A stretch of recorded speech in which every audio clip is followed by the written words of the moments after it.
രാമൻ മാഷ് കവിതയുടെ ചലനാത്മകതയെക്കുറിച്ച് പറഞ്ഞു, ലോപ ഭാഷയെക്കുറിച്ച് പറഞ്ഞു. അപ്പോൾ ഈ ശരിക്കും നമ്മുടെ ഭാഷയിലെ ആയാലും വിഷയങ്ങളിലായാലും മാറ്റം എന്ന് പറയുന്നത് ശരിക്കും മാഷ് പറഞ്ഞ പോലെ ചലനാത്മകമായിട്ട് വളരെയധികം നടക്കുന്നുണ്ട്. അത് നമ്മൾ മാഷിപ്പം രാമചരിതം വായിച്ചുകൊണ്ടിരിക്കുകയാണെന്ന് പറഞ്ഞു. അന്നത്തെ കാലത്തെ ഭാഷ നമ്മൾക്കിപ്പം മലയാളമാണോ തമിഴാണോ എന്ന് മനസ്സിലാവാതെ കൂടുതൽ തമിഴുമായിട്ട് സാമ്യമുള്ള കാനനങ്ങളിൽ അരനെന്നും കളിറുമായി കരുണിയായി എന്നൊക്കെ പറയുന്ന ആ ഭാഷയിൽ നിന്ന് മാറിയിട്ടാണ് രാമൻ മാഷ് ഇപ്പോൾ എഴുതുന്ന സമയത്ത് എൻ്റെ തെറ്റ് തെരുവിൽ വിസർജ്യമായി കിടക്കുന്നു, സ്വപ്നം കണ്ട് നടന്നു വന്ന് അതിൽ ചവിട്ടി കഴുകാൻ വെള്ളം കിട്ടാതെ അടുത്ത് കണ്ട കല്ലിൽ കാലുരച്ചുരച്ച് നടന്നു പോകുന്നുണ്ട് ഒരാൾ എന്ന് മാഷ് എഴുതുന്നു. അപ്പോൾ ആ ഭാഷയിലെ മാത്രമല്ല ആ ആശയത്തിലെയും ആശയം പറയുന്നതിലൊക്കെ വ്യത്യസ്തതകൾ. അപ്പോൾ ലോബയുടെ ഏറ്റവും പുതിയ കവിതയിൽ പറയുന്നത്, അതിൽ പറയുന്ന വിഷയം എന്ന് പറയുന്നത് ഒരാൾ ഒരു വാഹനം ഓടിക്കുന്നതും കവിത എഴുതുന്നതും തമ്മിലുള്ള കമ്പാരിസനാണ്. ഒരാൾ ഒരു കാർ ഓടിക്കുന്നതും ഒരു കവിത എഴുതുന്നതും തമ്മിലുള്ള സാമ്യം എന്താണ്? ഇപ്പോൾ ഞാൻ സത്യം പറഞ്ഞാൽ ഇതുവരെ അങ്ങനെ ആ ഒരു വിഷയം ഒരു കവിതയിൽ എഴുതി ഞാൻ കണ്ടിട്ടില്ല. അത് അപ്പോൾ ആ തരത്തിൽ മാഷ് പറഞ്ഞ ചലനാത്മകത എന്ന് പറയുന്നത് ഭാഷ തൊട്ട് വിഷയം വരെയുള്ള എല്ലാ തലത്തിലേക്കും വരുന്നു. അത് ശരിക്ക് ഈ കാലങ്ങൾ മാറി വരുമ്പോഴുള്ള ഒരു മാറ്റം തന്നെയാണോ? അപ്പോൾ ഉദാഹരണം പറഞ്ഞാൽ നമ്മൾ ആധുനികത വരുന്നു, ഉത്തരാധുനികത എന്ന് പറയുന്നു, അങ്ങനെ കവിതകളിലെയും ഫിക്ഷനിലായാലും ഒക്കെ അതൊക്കെ കാലഘട്ടങ്ങളെ പറ്റി പറയുന്നു. അപ്പോൾ കാലഘട്ടം മാറി വരുന്ന സമയത്തുള്ള ഒരു മാറ്റം തന്നെയാണോ അത്? അതോ എഴുത്തുകാരൻ സൃഷ്ടിക്കുന്ന എഴുത്തിൽ വരുന്ന ഒരു നമ്മൾ സ്വയം സൃഷ്ടിക്കുന്നൊരു സംഗതിയാണോ എന്ന് രണ്ടുപേരുടെ അഭിപ്രായം അറിയാൻ താല്പര്യമുണ്ട്. എനിക്ക് തോന്നുന്നത് കാലം തീർച്ചയായിട്ടും മാറ്റങ്ങൾ കൊണ്ടുവരുന്നുണ്ട്. പക്ഷേ ആ കാലത്തിൻ്റെ മാറ്റങ്ങളെ തിരിച്ചറിയാൻ സെൻസിബിളായൊരു റൈറ്റർക്കേ കഴിയുള്ളൂ. കാലത്തിൻ്റെ മാറ്റങ്ങളെ പിടിച്ചെടുക്കുക, തിരിച്ചറിയുക എന്ന് പറയുന്നത് വളരെ പ്രധാനപ്പെട്ട ഒരു കാര്യമാണ്. കാലത്തിൻ്റെ മാറ്റങ്ങളെയും മാറ്റമില്ലായ്മയെയും അതാണ് ഞാൻ പറഞ്ഞത്, അതുകൂടി പറയണം. ഞാൻ തുടക്കത്തിൽ പറഞ്ഞൊരു കാര്യമുണ്ട്, പലതും മാറി പക്ഷെ മാറാത്തതുമുണ്ട്. അതും നമ്മൾ മനസ്സിലാക്കണം. ആ മാറാത്തതിനെ വിചാരണ ചെയ്യാൻ കൂടി നമുക്ക് കഴിയണം. മാറാത്തത് ഒരു ഫ്യൂഡൽ മനോഘടന ഇപ്പോഴും മലയാളിക്കുണ്ടെന്ന് വിചാരിക്കുന്ന ആളാണ് ഞാൻ. അതുകൊണ്ടാണ് കഴിഞ്ഞ ദിവസം സംഭവിച്ച നിർഭാഗ്യകരമായ അത് ഒരാളെ കുറ്റം പറഞ്ഞിട്ട് കാര്യമൊന്നുമില്ല. നമ്മുടെയൊക്കെ ഉള്ളിലുണ്ടത് ആ ഫ്യൂഡൽ സാധനം. സ്ഥാനത്തും എന്താ പറയുക, അധികാരം കിട്ടിക്കഴിഞ്ഞാൽ എന്തും ചോദിക്കാം, ആരെയും ചോദ്യം ചെയ്യാം, എവിടെയും എന്തും പറയാം. അത് ആ പഴയ നാടുവാഴ്ത്ത താന്തോന്നിത്തമാണേ. അത് നമ്മുടെയൊക്കെ ഉള്ളിലുണ്ട്. അതിന് വിധേയരായിട്ട് നിൽക്കാനുള്ള അടിമത്ത മനോഭാവം നമുക്കുണ്ട്. അതുകൊണ്ടാണല്ലോ അടൂർ ഗോപാലകൃഷ്ണൻ്റെ സിനിമ വരുന്നത്, വിധേയൻ എന്നുള്ള പടം വരുന്നത്. ആ വിധേയത്വം ഇപ്പോഴും ഉണ്ട്. അതൊക്കെ ആ പഴയ ഫ്യൂഡൽ അങ്ങനെ മാറാതെ നിൽക്കുന്നുണ്ട്. അതിനെ ചോദ്യം ചെയ്യും വേണം തീർച്ചയായിട്ടും. അപ്പോൾ ഞാൻ പറഞ്ഞത് കാലത്തിൻ്റെ ഈ മാറ്റങ്ങളെയും, കാലം മാറുന്നു, മാറാതെ നിൽക്കുന്നു, അതിൻ്റെ പൾസ് പിടിച്ചെടുക്കുക എന്ന് പറയുന്നത് വളരെ പ്രധാനപ്പെട്ട കാര്യം. അതൊരു സെൻസിബിളായ എഴുത്തുകാരന് മാത്രമേ സാധിക്കുള്ളൂ. ഇപ്പോൾ ഒരു ഉദാഹരണത്തിന് മലയാളത്തിൽ ഇപ്പോൾ വൈലോപ്പിള്ളി പോലൊരു കവി, വൈലോപ്പിള്ളി ഒരു മാറ്റത്തിൻ്റെ കാലത്ത് ജീവിച്ച ആളാണ്. നമ്മളെപ്പോഴും പറയാറുണ്ടല്ലോ ഋതുപരിവർത്തനത്തിൻ്റെ കവിയാണ് എന്ന് പറയാറുണ്ട്. ഋതുപരിവർത്തനത്തിൻ്റെ കവിയാണ്. കുടിയൊരിക്കൽ പോലൊരു കൃതിയിൽ മാറുന്ന കാലത്തെ അദ്ദേഹം പിടിച്ചെടുക്കുന്നത് വളരെ ശ്രദ്ധാപൂർവം ആവിഷ്കരിച്ചിട്ടുള്ളൊരു കൃതിയാണ്. മാറുന്ന കാലത്തിനെ എങ്ങനെയാണ് അദ്ദേഹം പിടിച്ചെടുക്കുന്നത്, അതിൻ്റെ സങ്കീർണത. മാറ്റം സന്തോഷം മാത്രമല്ല സങ്കടവും തരുന്നുണ്ട്. മാറ്റം എന്ന് പറയുന്നത് പലപ്പോഴും പ്രാണൻ പറിച്ചെടുക്കുന്നൊരു വേദന കൂടിയുണ്ട്. ആ മാറ്റത്തിൽ ഒരു അവസ്ഥയിൽ നിന്ന് വേറൊരു അവസ്ഥയിലേക്കും സമൂഹം മാറുമ്പോൾ സന്തോഷം ഉണ്ട്, തീർച്ചയായിട്ടും പ്രതീക്ഷയുണ്ട്, സന്തോഷമുണ്ട്. അതോടൊപ്പം നഷ്ടപ്പെടുന്നതിൻ്റെ നിരാശയും വേദനയും കൂടിയുണ്ട്. പ്രാണൻ പറിച്ചെടുക്കുന്ന വേദനയുണ്ട്. ചിലതൊക്കെ നഷ്ടപ്പെടുത്തിക്കൊണ്ടല്ലാതെ നമുക്ക് മാറാൻ കഴിയില്ല.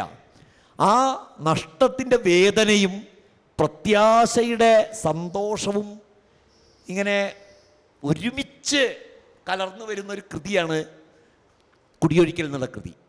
വളരെ സെൻസിബിളായൊരു കവിക്ക് മാത്രമേ ആ സങ്കീർണത, ആ മാറ്റത്തിൻ്റെ മാറുന്നതെന്ത്, ആ മാറ്റത്തിലെ സങ്കീർണത എന്താണ് എന്ന് മനസ്സിലാക്കാൻ കഴിയുള്ളൂ. അപ്പോൾ അത് മനസ്സിലാക്കുക എന്ന് പറയുന്നത് കവിപ്രതിഭയുടെ ഒരു ഗുണം തന്നെയാണ്. കാലം മാറിയതുകൊണ്ട് മാത്രം കാര്യമില്ല എന്ന് തന്നെയാണ് ഞാൻ വിചാരിക്കുന്നത്. കാലം മാറിയതുകൊണ്ട് മാത്രം കാര്യമില്ല, അത് പിടിച്ചെടുക്കാനുള്ളൊരു കവിപ്രതിഭ കൂടി നമുക്ക് ഉണ്ടാവണം. എടശ്ശേരി തീർച്ചയായിട്ടും അതേപോലെ തന്നെ എന്താ പറയുക, മാറ്റങ്ങളുടെ സങ്കീർണത അറിയുകയും അതിൽ പ്രത്യാശ പുലർത്തുകയും ചെയ്യുമ്പോൾ തന്നെ അതിൻ്റെ പ്രശ്നങ്ങൾ, അതിൻ്റെ പ്രതിസന്ധികൾ അറിഞ്ഞ കവിയാണ്. ഇപ്പോൾ കുറ്റിപ്പുറത്ത് പാലം വരുമ്പോൾ ഉണ്ടാവുന്ന പുരോഗതി അദ്ദേഹത്തിന് അറിയാം. പക്ഷെ നഷ്ടപ്പെടുന്നത് എന്തെന്ന് അദ്ദേഹത്തിന് അറിയാം.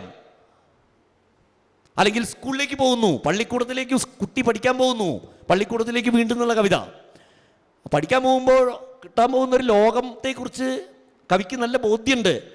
പക്ഷേ വായിൽ എന്താണ്, പോയി നാം ഇത്തിരി വ്യാകരണം വായിലാക്കിയിട്ട് വരുന്നു മന്ദം, നാവിൽ നിന്നപ്പോഴേ പൊയ്ക്കഴിഞ്ഞു നാനാജഗൻ മനോരമ്യ ഭാഷ. അല്ലേ? സ്കൂളിൽ പോയി ഗ്രാമറൊക്കെ പഠിച്ചു വരുമ്പോൾ നാനാജഗൻ മനോരമ്യ ഭാഷ നഷ്ടപ്പെടും എന്നുള്ള ഖേദം അദ്ദേഹത്തിനുണ്ട്. അപ്പോൾ മാറ്റത്തെ സ്വാഗതം ചെയ്യുമ്പോൾ തന്നെ മാറുമ്പോൾ നഷ്ടപ്പെടുന്നതിനെക്കുറിച്ചുള്ള വേദന കൂടി പിടിച്ചെടുക്കാൻ അദ്ദേഹത്തിന് കഴിയുന്നുണ്ട്. ആ സങ്കീർണതയെ മനസ്സിലാക്കലാണ് ഏറ്റവും പ്രധാനം എന്ന് എനിക്ക് തോന്നുന്നു. ആ സങ്കീർണത പിടിച്ചെടുക്കുക എന്നുള്ള, ഒന്നും ബ്ലാക്ക് ആൻഡ് വൈറ്റ് അല്ല. ബ്ലാക്ക് ആൻഡ് വൈറ്റ് ആയിട്ട് എന്തിനെങ്കിലും ആവിഷ്കരിച്ചിട്ടുണ്ടോ അത് ഷാലോ ആയിരിക്കും. വെറും ബ്ലാക്ക് ആൻഡ് വൈറ്റ് ആയിട്ട് എന്തിനെങ്കിലും കുറിച്ചൊരു എഴുത്തുകാരൻ പറഞ്ഞിട്ടുണ്ടെങ്കിൽ ആ എഴുത്ത് ഷാലോ ആയിരിക്കും. ട്രാഷ് എന്താണ്, ചവർ എന്താണെന്ന് മനസ്സിലാക്കാൻ അറിയാനുള്ളൊരു ഒരു ഒരു മാനദണ്ഡം അതാണ്. ഏതെങ്കിലും ഒരു വിഷയത്തെക്കുറിച്ച് വെറുതെ ബ്ലാക്ക് ആൻഡ് വൈറ്റ് ആയിട്ട് ഇത് മോശം അത് നല്ലത് എന്നൊക്കെ ഉള്ള മാതിരി പറഞ്ഞിട്ടുണ്ടെങ്കിൽ, ഏതെങ്കിലും ഒരു സമൂഹത്തിൻ്റെ ടെൻഡൻസിയെക്കുറിച്ച് അത് ഇത് ശരിയല്ല, ഇത് ഇങ്ങനെയാണ്, അങ്ങനെ ഒരു എഴുത്തുകാരൻ പറഞ്ഞിട്ടുണ്ടെങ്കിൽ, ഒരു കൃതിയിൽ പറഞ്ഞിട്ടുണ്ടെങ്കിൽ ആ കൃതി ട്രാഷായിരിക്കും. മറിച്ച് സങ്കീർണതയെ അഡ്രസ്സ് ചെയ്യുമ്പോഴാണ് ഒരു കൃതി വിജയിക്കുക. അത് മനസ്സിലാക്കാനുള്ള, സങ്കീർണത പിടിച്ചെടുക്കാനുള്ള പൾസാണ് എഴുത്തുകാരൻ്റെ പ്രതിഭ. ഇടശ്ശേരിയുടെ ഈ നാനാ ജഗൻ മനോരമ്യ ഭാഷ തന്നെയാണ് അറിവിൻ വെളിച്ചമേ ദൂരപ്പോ നീ വെറുതെ സൗന്ദര്യത്തെ കാണുന്ന കൺപൊട്ടിച്ചു എന്ന് പറയുന്നത്. നമുക്ക് ഒരു വിശ്വദർശനം നഷ്ടപ്പെടുന്നു. ചിലപ്പോൾ നമ്മൾ ഒരു പ്രത്യേക ട്രാക്കിലേക്ക് മാത്രം സെൻറ്റേർഡായിട്ട് അങ്ങനെ പോകുമ്പോൾ നമുക്ക് ഒരു വിശാലമായ ലോകം കാഴ്ചപ്പാട് നഷ്ടപ്പെടുന്നു എന്നുള്ളൊരു സങ്കടം കൂടിയുണ്ട്. ഈ കവി തിരിച്ചറിയണം കാലത്തെ, അത് സെൻസിബിളായിട്ട് തിരിച്ചറിയണമെന്ന് പറയുന്നത് എനിക്ക് തോന്നുന്നു. നമുക്ക് ഭാസ്കര മാഷയുടെ ഒരു കവിതയുണ്ട്, കല്ലിനാൽ കെട്ടിപ്പടുക്കുന്ന മാനവൻ, കല്ലിനാൽ കാലത്തെ വെല്ലുന്ന മാനവൻ, മുല്ല വളർത്തുന്നത് എന്തിനോ ചിന്തയിൽ. ഇത് നമ്മൾ ബുർജ് ഖലീഫയൊക്കെ ഉണ്ടാക്കുന്നു, മിസൈലുകളൊക്കെ ബഹിരാകാശത്തേക്ക് വിടുന്നു, ഒരുപാട് പുരോഗതിയിലേക്ക് നമ്മൾ കുതിച്ചുകൊണ്ടിരിക്കുന്നു. ഈ കാലത്തെ നമ്മൾ അബ്സോർബ് ചെയ്യുമ്പോഴും നമ്മുടെ ഉള്ളിൽ നമ്മളൊക്കെ ആർദ്രതയുടെ ഒരു ചെറിയ മുല്ലത്തണ്ട് നട്ട് വളർത്തുന്നത് കൊണ്ടാണ് നമ്മൾ കവികളായിരിക്കുന്നത്, അല്ലെങ്കിൽ കവിതയെ സ്നേഹിക്കുന്ന മനുഷ്യരായിരിക്കുന്നത് തീർച്ചയായിട്ടും. പക്ഷേ അങ്ങനെ ഒരു സൗന്ദര്യപരമായ ഒരു വീക്ഷണത്തിലൂടെ മാത്രം ഒരു കവിക്ക് ജീവിക്കാൻ പറ്റില്ല. ഈ സെൻസിബിളായിട്ടുള്ള പിടിച്ചെടുക്കലുകൾ, തിരിച്ചറിയലുകൾ ഒരു മനുഷ്യൻ എന്നുള്ള നിലയ്ക്ക്, സമൂഹത്തിലെ ഉത്തരവാദിത്വമുള്ള ഒരു വ്യക്തി എന്നുള്ള നിലയ്ക്ക്, കാലത്തെ അറിഞ്ഞ് എഴുതാൻ ബാധ്യസ്ഥനായ ഒരാളെന്നുള്ള നിലയ്ക്ക് ഏത് കവിയും ചെയ്യേണ്ടതാണ്. അങ്ങനെ ചെയ്യുമ്പോൾ അയാളുടെ ഉള്ളിൽ കുറേ തകർച്ചകളും പല ഉടയലുകളും നടക്കുന്നുണ്ടെന്നും എനിക്ക് തോന്നുന്നുണ്ട്. ഇടശ്ശേരിയുടെ കാര്യം പറയുകയാണെങ്കിൽ എനിക്ക് എൻ്റെ ഏറ്റവും വലിയ കവി ഇടശ്ശേരിയാണ്. ഇടശ്ശേരി കഴിഞ്ഞിട്ടേ ഉള്ളൂ വേറെ ഏത് കവിയും, ഏത് ഭാഷയിലെ ഏത് കവിയും അങ്ങനെ വിചാരിക്കാറുണ്ട്. കാരണം ഇത്രയും മനുഷ്യ ജീവിതത്തെ അറിഞ്ഞ, ഇത്രയും അകൃത്രിമമായിട്ട് പ്രാകൃതമായിട്ട് മനുഷ്യ വികാരങ്ങളെ അറിഞ്ഞ, ഇത്രയും സത്യസന്ധമായിട്ട് ആവിഷ്കരിച്ച മറ്റൊരു കവിയില്ലെന്ന് തോന്നും പലപ്പോഴും പല കവിതകളും വായിക്കുമ്പോൾ. വൈലോപ്പിള്ളി മാഷൊക്കെ പെർഫെക്ഷൻ്റെ അങ്ങേയറ്റമാണെന്ന് പറഞ്ഞാൽ പോലെ എൻ്റെ കവി എപ്പോഴും ഇടശ്ശേരിയാണ്. ഇടശ്ശേരിയുടെ കവിത നമുക്ക് തരുന്ന ഒരു ലോക ദർശനം, അതിൻ്റെ ആ ഒരു പ്രാകൃതമായ ഒരു നമ്മുടെയൊക്കെ ഉള്ളിലുള്ള ഒരു ആദിമ ചോദനയുണ്ടല്ലോ, അത് ആ കവിതയിൽ നിരന്തരം ഇങ്ങനെ തുടിക്കുന്നുണ്ട്, ഒരു ഞരമ്പ് പോലെ. അത് ഏത് കാലത്തിലേക്കും നമുക്ക് നീട്ടി വായിക്കാവുന്ന കവിതയാണ് ഇടശ്ശേരിയുടേത്. അപ്പം അങ്ങനെയുള്ള കവിതകൾ വായിക്കുക, നമ്മുടെ ഉള്ളിലെ ഇത്തരം ഈ ഉടയലുകളിലും ചെതറലുകളിലും ഒരു ഈ അശ്വത്ഥാമാവ് അടങ്ങാത്ത പക ചിരഞ്ജീവിയാണെന്നൊക്കെ പറയുന്നത് പോലെ നമ്മുടെ ഉള്ളിൽ നിത്യമായ ഒരു അസ്വസ്ഥതയായിട്ട് ഈ കവിത ആവിഷ്കരിക്കണം എന്നുള്ളൊരു തോന്നലുണ്ടാവുക എന്നുള്ളത്. നിത്യ അസ്വസ്ഥനായിരിക്കണം കവി എന്നാണ് തോന്നുന്നത്. ഒരിക്കലും പെർഫെക്ഷനിലേക്ക് എത്താത്ത അതിലേക്ക് ഉള്ള ഒരു നിരന്തരമായിട്ടുള്ള വേദനിപ്പിക്കുന്ന ഒരു യാത്രയാണെങ്കിൽ പോലും അതിൻ്റെ ഒപ്പം നടക്കുന്ന അങ്ങനെയുള്ള ഒരാൾക്ക് മാത്രമേ, അല്ലെങ്കിൽ അയാളുടെ കവിത, ഒരാൾ താൻ എഴുതിയ കവിത നല്ലതാണെന്ന് എപ്പോൾ വിചാരിക്കുന്നു അപ്പോൾ അയാളുടെ കവിത തീർന്നു എന്നാണ് എനിക്ക് തോന്നുന്നത്. ഇത് കുഴപ്പമില്ല എന്ന് നമുക്ക് തോന്നാം, പക്ഷേ ഇനി ഒന്ന് എഴുതുന്നത് ഇതിലും നല്ലതാവണം. ഈ കവിതയെ കൊണ്ട് ഇത്രേ പറ്റൂ എന്ന് നമുക്ക് ഒരു കവിതയെപ്പറ്റി വിചാരിക്കാം. എന്നെക്കൊണ്ട് ഈ കവിത ഇത്രേ പറ്റൂ, പക്ഷേ അതുകൊണ്ടത് ഏറ്റവും ഉദാത്ത കവിതയാണെന്ന് നമുക്ക് വിചാരിക്കാൻ പറ്റില്ല. പിന്നെ ഒരുപാട് അങ്ങനെ നമ്മൾ കവിതയെ നമ്മുടെ ഒരു സെക്കൻഡ് സെൽഫായിട്ട് കൊണ്ട് നടക്കുന്ന സമയത്ത് നമുക്ക് ഒരുപാട് കാര്യങ്ങൾ ത്യജിക്കേണ്ടതായിട്ടും ചിലപ്പോൾ വരും. അത്ഭുതമണി എന്ന് പറഞ്ഞ വൈലോപ്പള്ളി മാഷ്ടറുടെ കവിതയുണ്ട്. അതിനകത്തൊരു വരിയുണ്ട്: അരുമപ്പെട്ടവ എന്തെന്തെല്ലാം ആഹുതി ചെയ്യപ്പെട്ടിട്ടാം പിറവിയെടുപ്പത് വിശ്വോത്തര കല പീഡകൾ പുളയുന്നെരുതിയിൽ.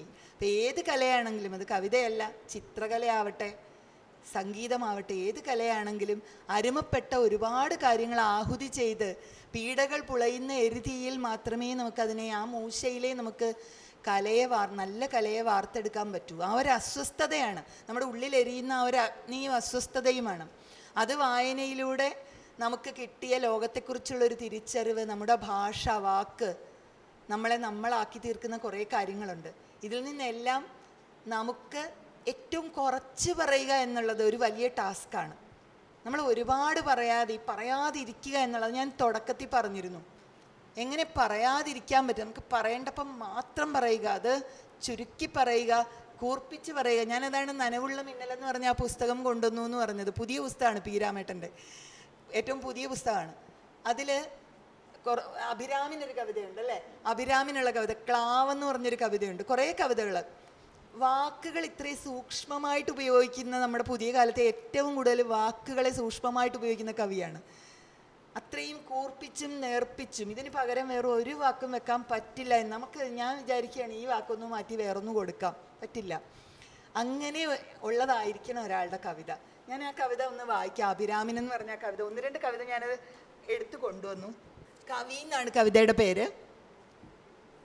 പല നിറങ്ങളിൽ, രുചികളിൽ, വലിപ്പത്തിലുള്ള പഴങ്ങളാൽ അലങ്കരിക്കപ്പെട്ട പ്രപഞ്ചത്തിന് നടുവിൽ ഏത് കനി തിന്നാലും താൻ ഛർദ്ദിച്ച് ചാവുമെന്ന് ഭയന്ന്, ഏത് ഹവ്വ തന്നാലും താൻ ഛർദ്ദിച്ച് ചാവുമെന്ന് ഭയന്ന് ഒരു കനിയും തിന്നാനാവാതെ ഫലവൃക്ഷ ചുവട്ടിലിരിക്കുന്ന ഒരുവനെ ഞാൻ ഇന്ന് കണ്ടു.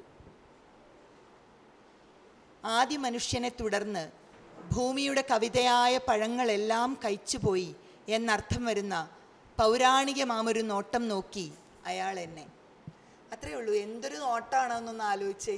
പൗരാണികമായ ആ നോട്ടം, കവിതയുടെ, ഭൂമിയിലെ കവിതയായ പഴങ്ങൾ മുഴുവൻ കഴിച്ചുപോയി എന്നർത്ഥം വരുന്ന പൗരാണികമായ ഒരു നോട്ടം എന്ന് പറയുമ്പോൾ അതിനപ്പുറത്തൊരു നോട്ടമില്ല. അങ്ങനെ ആയിരിക്കണം നമ്മുടെ കവിതയിലെ ഭാഷ. അത് വായിച്ചപ്പോൾ അഭിരാം എസിന് എഴുതിയ കവിതയാണ്. അപ്പോൾ നമ്മൾ വാക്കുകൾ ഏറ്റവും ജാഗ്രതയോട് ഉപയോഗിക്കുക എന്നൊരു സംഭവമുണ്ട്. കവിതയെക്കുറിച്ച് ഒരുപാട് കവിതകൾ എഴുതിയിട്ടുണ്ട്. കവിതയെക്കുറിച്ച് ഇപ്പോൾ കാവ്യനർത്തകി പോലെയുള്ള കവിതകൾ, അത് പഴയ കവികൾ എനിക്ക് തോന്നുന്നു കവിതയുടെ ഒരു ദേവിയായിട്ടും ഒക്കെ സങ്കല്പിച്ച് ഞങ്ങളെ അനുഗ്രഹിക്കണേ എന്ന് പറഞ്ഞിട്ടുള്ള രീതിയിൽ അങ്ങനെ എഴുതുന്ന കവിതകൾ. പക്ഷെ അതല്ല, നമ്മുടെ സുഹൃത്തായിട്ടും കവിതയോടെ സംസാരിക്കുന്ന അങ്ങനെയുള്ള കവിതകൾ. തൻ്റെ കവിതയെക്കുറിച്ചുള്ള സങ്കല്പം എന്താണ്? ഈ ഹിരൺ ഭട്ടാചാര്യ എന്ന് പറഞ്ഞൊരു കവിയുണ്ട്, ആസാം, നോർത്ത് ഈസ്റ്റ് ആസാമിലുള്ള കവിയാണ്. അവിടുത്തെ പ്രശസ്തനായ വലിയ സീനിയർ കവിയാണ്. അദ്ദേഹം 2004 മറ്റോ മരിച്ചുപോയി. അപ്പോൾ അദ്ദേഹത്തിൻ്റെ കവിതയെക്കുറിച്ചുള്ള കുറേ കവിതകളുണ്ട്. ഞാൻ കുറച്ചൊക്കെ വിവർത്തനം ചെയ്ത് നോക്കിയിട്ടുണ്ട്. അപ്പോൾ പറയുന്നത്, ഒരു കർഷകൻ നെന്മണി എന്നതുപോലെ ഞാൻ എൻ്റെ ഉള്ളം കയ്യിലിട്ട് വാക്കിനെ തിരുമ്മി നോക്കുന്നു, മൂപ്പും ചൂടും അറിയുന്നു, അതിലെ പാലും പതിരും ഏതാണെന്ന് നോക്കുന്നു എന്നൊക്കെ പറയുന്നുണ്ട്. അപ്പോൾ കവിതയെക്കുറിച്ച് എൻ്റെ വാക്ക് സരസ്വതി നദിയെപ്പോലെ മണ്ണിനടിയിലൂടെ ഒഴുകുന്നു എന്ന് പറയുന്നുണ്ട്. തടാകത്തെപ്പോലെ ആർ വിളിച്ചാലും പിന്നാലെ പോവാത്ത നദിയെ പരിഹസിച്ചാണ് പറയുന്നത്. ആർ വിളിച്ചാലും പിന്നാലെ പോകാത്ത തടാകത്തെപ്പോലെയാണ് എൻ്റെ വാക്ക്, അത് പ്രശാന്ത ധീരതയാളുന്നു എന്ന് പറയുന്നുണ്ട്. അപ്പം അങ്ങനെയൊക്കെയുള്ള തരത്തിൽ നമ്മുടെ വാക്കിനെക്കുറിച്ചുള്ള ഒരു സങ്കല്പം, വാക്കിനെ സൂക്ഷ്മമായ ജാഗ്രതയുള്ള കൂർത്ത വാക്കിനെ ഇങ്ങനെ ഒരു പൊന്മാൻ മീൻ കൊത്തിയെടുക്കുന്നത് പോലെ കൊത്തിയെടുക്കാനുള്ള ഒരു കഴിവ്, അത് നമുക്ക് വലിയൊരു വൊക്കാബുലറി ഉണ്ടെങ്കിൽ നമുക്കത് പറ്റും. അത് നമ്മുടെ വായനയിലൂടെ തന്നെ കിട്ടുള്ളൂ. പിന്നെ നമ്മൾ ലോകം കാണാൻ വേണ്ടി തുറന്നു വെക്കുന്ന നമ്മുടെ കണ്ണ്, നിങ്ങൾ അപ്ഡേറ്റ് ചെയ്തുകൊണ്ടിരിക്കണം എപ്പോഴും. നമ്മുടെ വായന, ഈ ലോകത്ത് ചുറ്റും നടക്കുന്നത് എന്താണെന്ന് അറിയാത്ത ഒരാൾക്ക് ഈ നിലാവും സന്ധ്യയും വെച്ച് അധിക കാലം എഴുതി പോകാൻ പറ്റില്ല. കുറച്ച് 2-3 കവിതയൊക്കെ എഴുതാൻ പറ്റും, പിന്നെ നമുക്ക് പറ്റില്ല, അവിടെ നിന്ന് പോവും. നമ്മൾ ഈ ലോകത്തെ ജീവിച്ച് തുറന്ന കണ്ണുമായിട്ട് ഈ ലോകത്തെ കണ്ട് ജീവിച്ചാൽ മാത്രമേ പിന്നെ നമ്മുടെ വായനയിലൂടെ നമ്മുടെ ആ വൊക്കാബുലറി, സമ്പന്നമായ ഒരു വൊക്കാബുലറിയുടെ മണ്ണിൽ കാലം ഉറപ്പിച്ച് നിന്നിട്ട് ചുറ്റുമുള്ള ലോകത്തെ, ആകാശത്തെ കണ്ണ് തുറന്ന് നോക്കുമ്പോഴാണ് നമുക്ക് നന്നായിട്ട് എഴുതാൻ പറ്റുന്നത്. അപ്പോഴും നമ്മൾ ആലോചിക്കണം എന്തൊക്കെ എഴുതാതിരിക്കാം, എനിക്ക് എപ്പോഴാണ് എഴുതേണ്ടത് എന്നുള്ള ആലോചനയും പുനരാലോചനയും ഒക്കെ വന്ന് ഒരുപാട് തിരുത്തലുകൾ. എല്ലാ മഹാകവികളും വൈലോപ്പിള്ളിയും ഒക്കെ, എല്ലാവരും, കക്കാടും ഒക്കെ തങ്ങളുടെ കവിതകൾ തിരുത്തിയിരുന്ന ആൾക്കാരാണ്. നമുക്ക് കവിത തിരുത്തുന്നതിൽ ഒരു മോശവും ഇല്ല. നമുക്ക് പറ്റിയ വാക്കുകൾ, ചുള്ളിക്കാടിൻ്റെ നിന്നെ ഞാൻ ഓർക്കുന്നു നീ പാതിരാ തീവണ്ടിയിൽ എൻ്റെ ഈരടി മൂളി ഉറങ്ങാതിരിപ്പുണ്ടാം എന്നെഴുതിയിട്ട് ആ മൂളി എന്നുള്ള വാക്ക് ഭയങ്കര അസ്വസ്ഥത ഉണ്ടാക്കി എന്ന് പറഞ്ഞ് കുറേ കാലം ആ കവിത ഉപേക്ഷിച്ച് വെച്ചിട്ട് അവസാനം നിന്നെ ഞാൻ ഓർക്കുന്നു നീ പാതിരാ തീവണ്ടിയിൽ എൻ്റെ ഈരടി തീണ്ടി ഉറങ്ങാതിരിപ്പുണ്ടാവും. ആ മൂളി എന്നുള്ളതിന് പകരം തീണ്ടി എന്നുള്ള വാക്ക് വരുമ്പോൾ സർപ്പദംശനം ഏൽക്കുന്നത് പോലെയുള്ള ഒരു അനുഭവമാണ് പ്രണയം എന്നുള്ള ഒരു ആസ്പെക്റ്റിലേക്ക് കൂടെ നമ്മുടെ വായന നമ്മളെ കൊണ്ടുപോകുന്നുണ്ട്. അപ്പം അങ്ങനെയുള്ള വാക്കുകൾ നമുക്ക് ചൂസ് ചെയ്യാൻ പറ്റണം, അതിനുള്ള ഭാഗ്യം നമുക്കുണ്ടാവട്ടെ എന്നാണ്. ആ ഭാഗ്യം എന്ന് പറഞ്ഞാൽ ലോട്ടറി എടുക്കുന്നത് പോലെയുള്ള ഒരു ഭാഗ്യമല്ല, നേരത്തെ പറഞ്ഞ പെർസിയവറൻസ് ആണ്.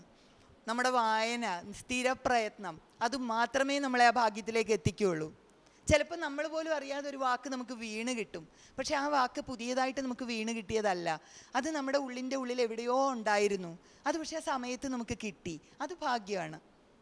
പക്ഷെ അത് കിട്ടണം എന്നുണ്ടെങ്കിൽ അതിന് മുമ്പ് കുറേ പ്രയത്നിക്കേണ്ടി വരും. അതാണ്. പി രാമനെയും ലോപാമുദ്രയും പോലെയുള്ള 2 മികച്ച കവികളെ ഇത്ര അടുത്ത് കിട്ടിയിട്ട് നമുക്കും പലതും അവരോട് ചോദിക്കാനുണ്ട്. അവർ പറയുന്നത് കേൾക്കുക മാത്രമല്ല, അവരോട് പറയാനും അവരോട് ചോദിക്കാനും പലതും ഉണ്ടാവും. അതും കൂടി നമുക്ക് ചോദിക്കാം. അവരുമായിട്ടുള്ളൊരു ഇൻറ്ററാക്റ്റീവ് സെഷൻ കൂടി നമുക്ക് നോക്കാം. എന്തെങ്കിലും ചോദിക്കാനുള്ളവർക്ക് ചോദിക്കാം. നേരത്തെ പറഞ്ഞതുപോലെ QR കവിതകൾ, ഡിസബിലിറ്റി പ്രതിനിധാനങ്ങൾ, AI നിർമ്മിത കവിതകൾ, അങ്ങനെ പലമകളുടെ ഒരു കവലയായി പുതിയ കവിത മാറുമ്പോൾ പ്രിൻ്റഡ് ടെക്സ്റ്റിലുപരി സോഷ്യൽ മീഡിയ വഴി ആയിരക്കണക്കിന് കവിതകൾ രൂപപ്പെടുമ്പോൾ കവിതാ രചനയുടെ അല്ലെങ്കിൽ കവിതകളുടെ ഗൗരവം ചോർന്നു പോകുന്നതായി തോന്നുന്നുണ്ടോ എന്നുള്ളതാണ്. പിന്നെ ഒരു ചോദ്യം എന്ന് പറഞ്ഞാൽ, നമ്മൾ പാചകശാലയെ പറ്റി പറഞ്ഞു. ഒരു അടുക്കളയിൽ നമ്മൾ ഏതൊരു ചെറിയ കറി ഉണ്ടാക്കുമ്പോഴും കൃത്യമായ പ്ലാനിങ് ഉണ്ടായിരിക്കും, ഇന്നത് ഇത്ര അളവിൽ എന്നുള്ളത്. അത്തരത്തിലൊരു പ്ലാനിങ് സ്വന്തം കവിതയിൽ അത്രയേറെ ബോധ്യത്തോടെ സ്വീകരിക്കാറുണ്ടോ? മാത്രമല്ല, ഇപ്പോൾ വൈലോപ്പിള്ളിയൊക്കെ ചെയ്യുന്നത് ഓരോ കവിതയുടെ അടിയിൽ ഫുട് നോട്ട് കൊടുക്കാറുണ്ട്, നിങ്ങൾ ഇത്രയൊക്കെ ചിന്തിച്ചാൽ മതി എന്നാണെന്ന് പലപ്പോഴും നമുക്ക് തോന്നും. അത്തരത്തിൽ ഞാൻ എഴുതുന്നത് എന്താണോ അത് തന്നെ വായനക്കാർ മനസ്സിലാക്കണമെന്നൊരു നിർബന്ധം ഉണ്ടോ, അതോ കവിത വായനക്കാർക്ക് വേണ്ടി വിട്ടുകൊടുക്കുകയാണോ? രണ്ടുപേരോടുമായിട്ടാണ്. ധാരാളം പ്ലാറ്റ്ഫോമുകൾ ഇന്ന് പുതുതായിട്ടുണ്ടായിട്ടുണ്ട്. ഈ പറഞ്ഞ, ഞാൻ നേരത്തെ പറഞ്ഞ പോലെ ഒരു കവിത കുറേ കൂടി ഒരു സാമൂഹ്യ മണ്ഡലം എന്നുള്ള നിലയിൽ, ഒരു ഏറ്റവും സൂക്ഷ്മ സംവേദനശേഷിയുള്ള സാമൂഹ്യ മണ്ഡലം എന്നുള്ള നിലയിൽ കവിതയെന്ന് വളരെയേറെ വിപുലീകരിക്കപ്പെട്ടു.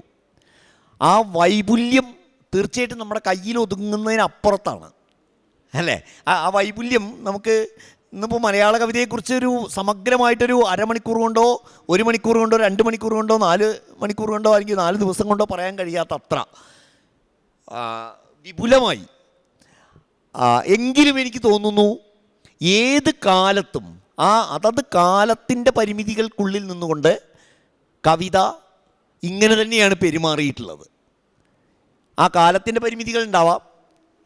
ഇപ്പോൾ ഒരു 100 കൊല്ലം മുമ്പ് അന്നത്തെ സാംസ്കാരിക മണ്ഡലത്തിൽ തീർച്ചയായിട്ടും അന്നും ഒരുപാട് കവികൾ ഉണ്ടായിരുന്നു. നമുക്കൊരു തെറ്റിദ്ധാരണ ഉണ്ട് പലപ്പോഴും, കവിതയിലെ ഈ പറഞ്ഞ ജനകീയത സംഭവിച്ചത് ഇപ്പോൾ അതൊരു പോസ്റ്റ് മോഡേൺ പ്രതിഭാസമാണ്. നല്ല സത്യത്തിൽ 19-ാം നൂറ്റാണ്ടിൻ്റെ അവസാനം തൊട്ട് തന്നെ നമ്മുടെ കവിതയിലെ ഈ എന്താ പറയുക, ധാരാളം മുമ്പ് മാർജിനലൈസ് ചെയ്ത പോയ വിഭാഗങ്ങൾ കവിതയിലേക്ക് വരുന്ന ആ ടെൻഡൻസി കഴിഞ്ഞൊരു 100 വർഷമെങ്കിലുമായിട്ട് തുടരുന്നൊരു പ്രവണതയാണ്. അപ്പോൾ 100 കൊല്ലം മുമ്പ് അന്നത്തെ കവിത എടുത്ത് നോക്കിക്കഴിഞ്ഞാൽ അന്നും ആ നിലയ്ക്ക് കയ്യിലൊതുങ്ങാത്തത് തന്നെയായിരുന്നു അന്നത്തെ കവിത. അന്നും ഒരു മലവെള്ളപ്പാച്ചിൽ പോലെ അന്നത്തെ കവികൾക്ക് അത് ഫീൽ ചെയ്തിട്ടുണ്ടാവും. പക്ഷേ ഇതിനെ അരിച്ചെടുക്കുന്ന ചില ഘടകങ്ങളുണ്ട്. ഇതിനെ അരിച്ചെടുക്കുന്ന ഘടകം, അതിന് കാരണം എന്താ വെച്ച് കഴിഞ്ഞാൽ കവിത ഭാവിയുടെ മാധ്യമമാണ്. കവിത എപ്പോഴും ഫിക്ഷൻ പോലെയല്ല. ഫിക്ഷൻ വർത്തമാനകാലത്തിൻ്റെ മാധ്യമവും കവിത ഭാവിയുടെ മാധ്യമമാണെന്ന് ഞാൻ പറയും. ഫിക്ഷൻ്റെ വിളവും കൊയ്ത്തുമൊക്കെ നടക്കുന്നത് എഴുത്തുകാരൻ ജീവിക്കുന്ന കാലത്ത് തന്നെയാണ്, അതിൻ്റെ രചനാകാലത്ത് തന്നെയാണ് മിക്കവാറും. ചില അപവാദങ്ങൾ ഉണ്ടാവാം, ഇല്ല എന്ന് പറയുന്നില്ല, എങ്കിലും സാമാന്യേന. പക്ഷേ കവിതയെ സംബന്ധിച്ച് അങ്ങനെയല്ല. കവിത എപ്പോഴും വർക്ക് ചെയ്യാൻ ഭാവിയിലാണ്. അപ്പോൾ അതുകൊണ്ട് തന്നെ ഭാവി കാലത്തേക്ക്, നാളേക്കുള്ള ഈടുവെപ്പാണ് ഇന്നത്തെ കവിത. എല്ലാ കവിതയും അങ്ങനെ നിൽക്കില്ല. അതിനെ അരിച്ചു മാറ്റുന്ന, ഇപ്പോൾ ഒരു കാലത്ത് ലക്ഷം കവികളുണ്ടെങ്കിൽ അതിൽ ചിലപ്പോൾ കാലത്തിൻ്റെ ആ പരിമിതിക്ക് പുറത്ത് കിടക്കുക വളരെ കുറച്ച് കവികളാവും. കവിതകളുടെ ഗുണപരിശോധകൻ സത്യത്തിൽ കാലം തന്നെയാണ്. നമ്മൾ പണ്ട് മുതലേ പറഞ്ഞു വരുന്നൊരു കാര്യമാണ്. ആ ഒരു ഗുണപരിശോധന കഴിഞ്ഞ് ശേഷിയുള്ളതേ നിൽക്കുള്ളൂ എന്നാണ് എനിക്ക് തോന്നുന്നത്. കാരണം അത് നാളേക്ക് നിൽക്കേണ്ടതുണ്ട്. കവിത ഭാവിയുടെ മാധ്യമമാണ്. ഇപ്പോൾ ആർ രാമേന്ദ്ര മാഷെ പോലൊരു കവി വളരെ കുറച്ച് എഴുതിയിട്ടുള്ളൂ, പക്ഷെ നമ്മളിപ്പോഴും ഓർമ്മിക്കുന്നു. വളരെ കുറച്ച് മാത്രം എഴുതിപ്പോയൊരു കവിയെ അദ്ദേഹം ജനകീയമായിട്ടുള്ള ഒരു വിഷയത്തെക്കുറിച്ചും എഴുതിയിട്ടില്ല. എന്നിട്ടും ഇപ്പോഴും നമ്മൾ കവിത ഗൗരവത്തോടെ വായിക്കുന്നവർ ആർ രാമേന്ദ്ര മാഷ കവിത വായിക്കുകയും അത് ഓർമ്മിക്കുകയും ചെയ്യുന്നു. ജീവിച്ചിരുന്ന കാലത്ത് അദ്ദേഹം ആരുമായിരുന്നില്ല, പക്ഷെ ഇപ്പോൾ നമ്മൾ ആ കവിത ഓർമ്മിക്കുന്നു. എടശ്ശേരി ജീവിച്ചിരുന്ന കാലത്ത് ആരുമായിരുന്നില്ല, ഒരു വക്കീൽ ഗുമസ്തൻ മാത്രമായിരുന്നു. ഇപ്പോൾ നമ്മൾ മലയാളത്തിലെ ഏറ്റവും വലിയ കവിയായിട്ട് എടശ്ശേരിയെ തിരിച്ചറിയുന്നു. അപ്പോൾ അങ്ങനൊരു കാലപരിശോധന അവിടെ നടക്കുന്നുണ്ട്. അതുകൊണ്ട് ഈ ബഹളമൊക്കെ ഉണ്ടായിക്കോട്ടെ, ഈ ബഹളത്തിനപ്പുറത്ത് ചില കവിതകൾ കാലം കടന്ന് നിൽക്കും. ചില എഴുത്തുകാർ, അതിപ്പോൾ ഞാനോ ലോബയോ ഒന്നും ആവണമെന്നില്ല. ഇന്ന് തീരെ അറിയപ്പെടാത്തൊരു കവിയാവാനും സാധ്യതയുണ്ട്. ഇന്ന് നമുക്കിടയിൽ മലയാള കവിതയിൽ ഒളിച്ചിരിക്കുന്നൊരു കവി ഉണ്ട് എന്ന് വിചാരിക്കുന്ന ആളാണ് ഞാൻ. മലയാള കവിതയിൽ ഒളിച്ചിരിക്കുന്നൊരു കവി ഇന്നും ഉണ്ട് എന്ന് വിചാരിക്കുന്ന ഒരാളാണ്. ആ കവി ആരാന്ന് എനിക്ക് അറിഞ്ഞുകൂടാ. ആ കവി ആയിരിക്കുന്ന ആളെ കാലം കടന്ന് നിൽക്കുക, അതാണ് അതിനെക്കുറിച്ച് പറയാനുള്ളത്. പിന്നെ കവിത എങ്ങനെ വായിക്കപ്പെടണം എന്നുള്ളത് വൈലോപ്പിള്ളിയുടെ പ്രശ്നം വലിയൊരു പ്രശ്നമായിരുന്നു. തൻ്റെ കവിത അത് കവിത എപ്പോഴും മലയാളത്തിൻ്റെ ഒരു ശാപം എന്ന് പറയുന്നത് ഒരു അക്കാഡമിക് വ്യവഹാരമാണ് കവിത എന്ന നില വന്നു. കവിത ഒരു അക്കാഡമിക് വ്യവഹാരമാക്കി കവിതയെ നമ്മൾ മാറ്റി. സത്യത്തിൽ അതിൽ ആർക്കൊക്കെ രക്തത്തിൽ പങ്കുണ്ടെന്ന് വെച്ചാൽ നമുക്ക് പഠിക്കേണ്ട വിഷയമാണ്. എങ്ങനെയാണ് കവിത വെറും ഒരു അക്കാഡമിക് വ്യവഹാരം മാത്രമായിട്ട് മാറിയത്? ഇപ്പോൾ അടുത്ത കാലത്ത് ഈ ഫേസ്ബുക്കിലൊക്കെ കവികൾ എൻ്റെ കവിത അവിടെ സിലബസാക്കി ഇവിടെ സിലബസാക്കി പറഞ്ഞ് പോസ്റ്റ് ഇടുന്ന് കാണുമ്പോൾ എനിക്ക് സങ്കടവും പരിഹാസമാണ് തോന്നാറ്. എന്താ കാര്യം വെച്ച് കഴിഞ്ഞാൽ അതിലൊന്നും അഭിമാനിക്കാനൊന്നുമില്ല. കാരണം കവിതയുടെ റിഡക്ഷനാണ് അവിടെ നടക്കുന്നത്. കവിത ഒരു അക്കാഡമിക് വ്യവഹാരമായി മാറുന്നതിൽ എന്തിനായി കവികളിങ്ങനെ സന്തോഷിക്കുന്നത്? അതിന് പുറത്ത് കിടക്കുമ്പോഴല്ലേ സന്തോഷിക്കേണ്ടത്? കവിത ക്ലാസ് മുറിയിൽ നിന്ന് പുറത്ത് കിടക്കുമ്പോഴല്ലേ കവി സന്തോഷിക്കേണ്ടത്? എന്തിനാണ് എൻ്റെ കവിത പാഠപുസ്തകമാക്കി പറഞ്ഞ് ഇത്ര സന്തോഷിക്കാമെന്ന് എനിക്ക് മനസ്സിലാവണില്ല. അവിടെ സന്തോഷത്തിൻ്റെ മനസ്സിലാവായികയല്ല, ഞാൻ നേരത്തെ പറഞ്ഞാണ് കാണപ്പെടുക എന്നുള്ളതാണ്. കാണപ്പെടുന്നുണ്ടല്ലോ, ഞാൻ കാണപ്പെടുന്നു എന്നുള്ളതാണ് പ്രധാനം. അപ്പോൾ നമ്മുടെ കവിത എന്ന് പറയുന്നത് എങ്ങനെയോ ഏതോ ഒരു ചരിത്രഘട്ടത്തിൽ അത് വെറും അക്കാഡമിക് വ്യവഹാരം മാത്രമായിട്ട് മാറി. അതിൻ്റെ ഭാഗമായിട്ടാണ് വൈലോപ്പിള്ളിയെ പോലുള്ള കവികൾക്ക് പോലും ഇങ്ങനെയുള്ളൊരു ഭീതി വരുന്നത്. താൻ ആഗ്രഹിക്കുന്ന അദ്ദേഹം മാഷുമായിരുന്നല്ലോ, അപ്പോൾ താൻ ആഗ്രഹിക്കുന്ന പോലെ അല്ലേ വായിക്കുക എന്നുള്ള മനസ്സിലാവാതെ വരുമോ കുട്ടിക്ക് മനസ്സിലാവാതെ വരുമോ എന്നുള്ള സംശയമാണ്. സത്യത്തിൽ അതിൽ യാതൊരു കഥയില്ല. കവിത ഒരു അക്കാഡമിക് വ്യവഹാരമല്ല, ജനങ്ങൾക്ക് തോന്നിയ പോലെ വായിക്കാനുള്ള ഒരു സംഗതിയാണ് കവിത. ജനങ്ങൾക്ക് ഇഷ്ടമുള്ള. അതുകൊണ്ട് എനിക്ക് തോന്നുന്നു ഇന്നത്തെ കവികളെ സംബന്ധിച്ചിടത്തോളം ഇപ്പോഴും ഈ അക്കാഡമിക്കായ ഭയം കവികൾക്ക് ഉണ്ട്. പക്ഷെ അത് ശരിയല്ല എന്നാണ് ഞാൻ പറയുക. കവിത തോന്നും പോലെ വായിക്കപ്പെടണം. കവി ഒന്നുമല്ല, കവി ആരുമല്ല. കവി ഒരു ചണ്ടി മാത്രമാണ്.